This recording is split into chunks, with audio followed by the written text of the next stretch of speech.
Hi everyone and welcome back to your weekly installment of the Reserve List Top 10. These are the hottest selling cards on the Reserve List from September 12th to the 19th of 2025. And just how well is the Reserve List market faring? Well, stick around, let's find out.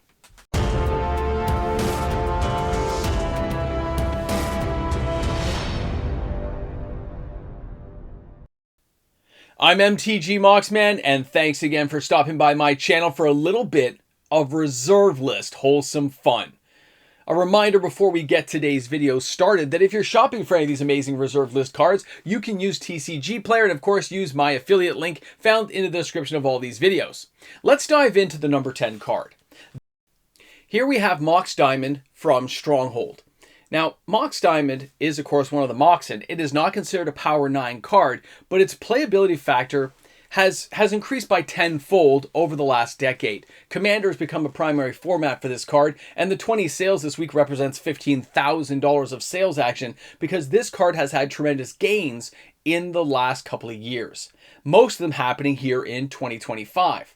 When we look back at 2021, we can see this card was around the $800 mark, and we are right near that exact same level we were years ago, and that's because unlike other Moxes which are color specific, this one fits into any deck for any reason and has a great side effect that actually benefits you. Mox Diamond is a zero casting cost artifact. When it comes into play, you discard a land card or you sacrifice the Mox. This thing can tap to add any color mana to your mana pool, but in case you guys haven't noticed, a lot of landfall decks are actually out there, and being able to discard a land when this comes into play gives you higher potential rates of getting lands back into play for landfall triggers. This is a crazy combination card being used by players. It's not going to sink in price anytime soon. Our next card is Sliver Queen, again from Stronghold. This saw tremendous growth in this year because of Edge of Eternities, and of course when we had Modern Horizons 3 drop last year, we had a lot of action with that card as well with the Grave Mother, and just bringing attention back to Slivers as one of the original powerhouse tribal cards is one of those things a lot of players haven't forgotten. Now, we're a far cry off the $750 high of this card, but at $310, people are opting to buy better quality condition versions of the card than I would have anticipated. We are also seeing even Japanese and other foreign language copies selling of the card. But when people look back on this card and look at the playability, it doesn't have haste and trample and crazy things, but it does create slivers at a very low casting cost. Being able to just pay 2 mana and get a 1/1 sliver is one thing. If you can find things that reduce that ability, reduce the casting cost involved, and let you just tap mana maybe 1 to put one out, it gets insane really quick. Don't underestimate this card for the future. Now for our next card, we're going over to Revised. Yes, it's Reserve List, and it's Savannah. Now, this one has been on the list numerous times in the last year. It had 28 sales this week, or $10,220. The interesting thing following this card in the last 7 to 8 days is the fact that a lot of near mint and lightly played copies are selling. Most of this is not cash transactions. These are happening with cash and trade at local LGS level, and we can't discount what's happening on Facebook groups and private, trading platforms where a lot of these copies are moving, but they're moving in ways that I can't track as easily, and it takes me longer to get that information. So you can ask me all you want, but it's going to be delayed at the best of times. The sales could have been 50 this week. I still can't track it properly every single week, so sometimes I get lucky. Other times I've got to go with the information I have on hand and can verify. So in this case, it's still 28 sales. It's very respectable, but I actually suspect there's a lot more of these types of dual lands selling in the market right now, and I'm just not able to track it yet. I'm looking into it. I will get back to you on that if I get further information. But let's go on. Let's keep going because the next card, it's coming to us from Tempest, and this one is Earthcraft. Now, Earthcraft at $141 puts it in that metalworker range. Now, this is one of the Tempest cards that got ignored for a long time. And at 30 sales, or $4,329.30, you can see that this one's got some value point to it, but it's not the most expensive card we've ever talked about, yet it is one of the more interesting cards with a lot of different playability and versatility tied into what this card is going to be able to utilize and do for players when they decide to put this one into a deck. I often see this one mainly in Commander decks. I haven't seen it in Vintage and Legacy in like forever, but when we take a closer look at this card, we can understand. We have 1 green and 1 other. It can fit into lots of different decks. Tap an untapped creature you control to untap a target basic land. Now, there are lots of reasons to have this card in your deck.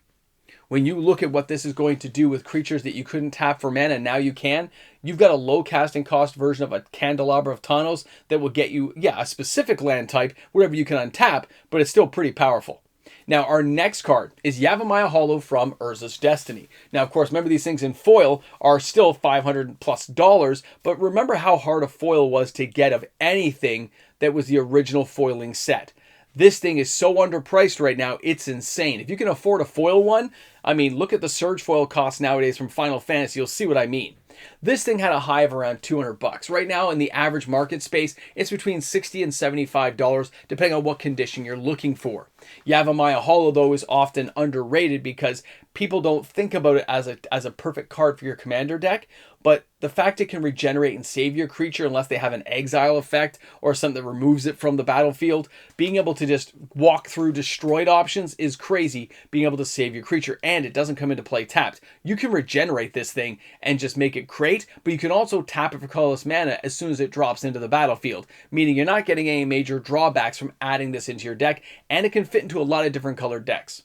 Now, our next card is Meditate. This was number 1 last week and kind of threw people off. Big surprise coming to us from Tempest. It drops down to the number 5 position with 40 sales, or $356.80. This isn't a high ticket value item either. This thing is less than $10, but there are people, and I have used this myself in the past. I'm usually in desperation. I don't usually have combos attached to it, but a lot of players can see beyond what an old fogey like the Moxman looks at and see that there's a lot more playability potential in this card than players can realize. There are reasons to want to skip turns, and this is one of those cards that allows you to do so. The low casting cost and skipping your turn but drawing 4 cards and doing it at instant speed is a very powerful idea to have inside Commander. Let's not forget, you're not playing by yourself, usually a group or a pod of players all playing together, and this card will look very benign at the beginning, not realizing that later on this could be setting you up for a pure win potential. It's insane. Our next card we're going to dive into is going to be Replenish. I just spoke about this card the other day, and this thing here at $130 is a real steal of a deal still. You can find heavily played copies for around the $90 mark. The 46 sales is now $5,980 of total sales action, which is pretty impressive actually considering how far this card has come in 2024 into 2025. This thing's reached its all-time high, and it's actually down from that position of being over the $165 mark, all the way back down to around the $130 for a near mint copy, although finding one at that price range is actually a little more difficult than you realize. There's not that many near mint versions of the card out there. Replenish, of course, as a 1 white 3 other, return all enchantment cards from your graveyard to play, is an incredibly powerful card. As Wizards has expanded into the realm of enchantment cards, saga cards, and all things enchantment related, this is one of those cards that is going to see the benefits and incredible game-changing tactics in the future for Commander play. Let's keep that one in mind. Now, our next card is Academy Rector. Again, we talked about it the other day. This one comes in with an average price of $73 and taking the number 3 spot with 50 sales. When we look at the Academy Rector, yes, there are cards that are imitation versions. There are closer things, but there's a reason why this thing is still $70. And actually, even off of its highs of $100 in the last year, this thing is still a high swing and potential card for crazy game effects. When we look in the future of this card, and you see, yeah, 150, 170, we are at half of where it used to be. You can't tell me, when you look at other cards in Standard or other modern created cards, that a card like this isn't worth buying if you think you're going to be using something enchantment related. The Rector does cost 4. 1 white and 3 other means it can be splashed into a lot of decks. It says when the Rector dies, you can remove it from the game. And if you do, you search your library for any enchantment card and put it into play. You're not paying the casting cost, you're just dropping it onto the battlefield. It doesn't matter if it's a 15 casting cost enchantment, you get to put it out there. And as Wizards creates crazy enchantments, this thing will be the saving grace along with cards like Replenish. Do not forget them. Our next card taking number 2 is Thawing Glaciers from Alliances. A surprising 56 sales this week means this one's been on the list for the last 3 weeks with $1,118.32 of total sales action. Don't forget there's a promo version out there, the Judge copy or whatever. It's like $70-$80, but it is a gorgeous piece of artwork. Not saying anything against the OG original, it's just pretty cool. Now, the average price for this card is only $20. This is still a very affordable landfall deck component piece for many people's deck ideas and construction. So when you think about this card, just buy one, get it out of the way. And honestly, I would buy the near mint. I'd spend the $20 because then you have a near mint copy they're not going to have to worry about in the future. Now, when you look at Thawing Glaciers, though, closely, let's not forget that it does come into play tapped unless you have something that says it doesn't. You can tap it in one other, search your library for a basic land card, and put it into play tapped. And it doesn't count towards your land per turn limit, which means if you can find ways of untapping this, you can use it multiple times. And there are cards we've just talked about that can get you there. Things like Candelabra of Tanos or other game effects that untap when they come in. Is just crazy to see that you can untap this land multiple times per turn, going in to get some kind of crazy basic land you need. And there's a lot of potential there. Let's go to our number one card this week, and it is going to be Political Trickery. Now, I had emails with the person buying this card, and they went high enough, plus with a few random sales, to take the top spot. 62 sales, or $302.56 of total sales action, is by no means some crazy number. This is a very inexpensive card to still buy at less than $5 per copy. Its high has been around the $20 mark. It's never been a super expensive card. It doesn't have a high casting cost, but the ability in which this card gives you is something to consider for the future, especially if you're playing Commander. Because Political Trickery says for 1 blue and 2 other, which means you can fit it into multicolored decks, choose a target land you control and a target land an opponent controls and exchange control those lands. It doesn't say till end of turn, it just says exchange control. There's a lot of crazy lands out there that are worth exchanging with. Okay, this is something I think players have got to consider, and as a low casting cost tactic, if you don't want to have a strip mine in your deck, this may be able to help you out and get the job done. Now let's talk about what happened in the market this week. The market for the reserve list continues to show strong undertones of people spending money. It may not be en masse every week, but we've got enough higher value target cards continuing to leave the market that lets you know a lot of players are still interested in reserve list cards and purchasing them, just not at the volumes we saw back in 2021. Now the reserve list will continue to evolve, and of course Wizards of the Coast will take every advantage they can to create imitation copies, which again gives you that understanding that the market for the reserve list will always be there. It's not going anywhere, although the prices will shift and things may go up and down the ladder of importance. We have a lot of cards out there that are going to be staple cards basically forever.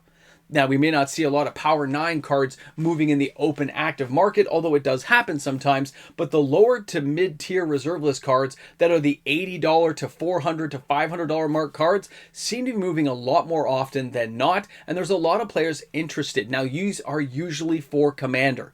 I'm not going to lie to you and say, hey man, these are all vintage and legacy. That does happen, but it is not a regular occurrence because of the costs involved in getting into those formats. But the players who are buying these cards for Commander are regular buyers, regular people out there who have saved up money. I'm not seeing a lot of scalping movement in the market right now, although we have seen it in the past with people buying really low-end reserve list cards and making a lot of money, don't get me wrong. But the higher-end cards right now, they just tie up so much capital that it doesn't happen. You're not going to see somebody walk out there and buy 500 copies of Earthcraft. They're not spending 50 grand to do that. They're not going to tie up that kind of capital. And at the same time, we just know that would spike the market and more cards would be found into the market. There has to be a reason to buy reserve list cards. But when the market is low and people are ignoring cards like Academy Rector and Replenish, those are times to hit those cards up. As they fall, get in a little bit earlier when the cards are cheaper, hold on and never think about it again. Get your card on the reserve list, get the ones you want and need, but at the same time, realize you're probably not going to sell them, and then you never have to worry about replacing them again. Either way, it's a good market, a good space, and there's a lot of value to be found out there right now. So thanks again for shopping around. Thanks for hanging with the Moxman, and I'll be back tomorrow with, of course, you know it. You know I'm going to say it. I can't help myself but say it. Another video. Well, here we are again. We're at the end of the video. I want you guys to take a moment, enjoy a moment of silence for all these amazing patrons who support my channel.